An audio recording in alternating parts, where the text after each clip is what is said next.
Имав една интересна ситуација во Германија, мислам дека во Лајпциг или во Берлин, не сум точно сигурен, во некој од тие зоолошки, сосема случајно, као гледам ограда дека некоја се клати и на човекот му викам на колегава, дај викам штрафцигер, не ти се наоѓа штрафцигер.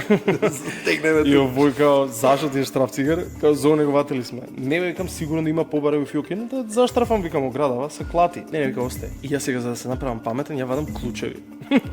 Ставам кошулата. Преку кошулата, да знам финта како ќе го заштрафам штрафчево. Ја викам струја да те пукна. Не, и овој ме фаќа и ми као, вау, шо правиш? Као ова не е твоја работа. До тука мора да застанеш. Значи, зашо му го земаш, вика, прво лебот на тој, или он си е хаусмајстор, он си го работи тоа, зашо ти се мешаш у работа што не е твоја. Второ, вика, ако некој падне и се повреди, тебе ќе те одговара. како ти ќе одговараш? Ќе одговара Ти го он. заштрафи. Значи не се мешај со работите. Затоа велам кај нас малку е тоа проблем бидејќи ај што кубуриме или Ние со се знаеме. Ама тоа е вториот проблем, тоа сакав да кажам. Ние сме за се Доктори, значи, доктори. Да.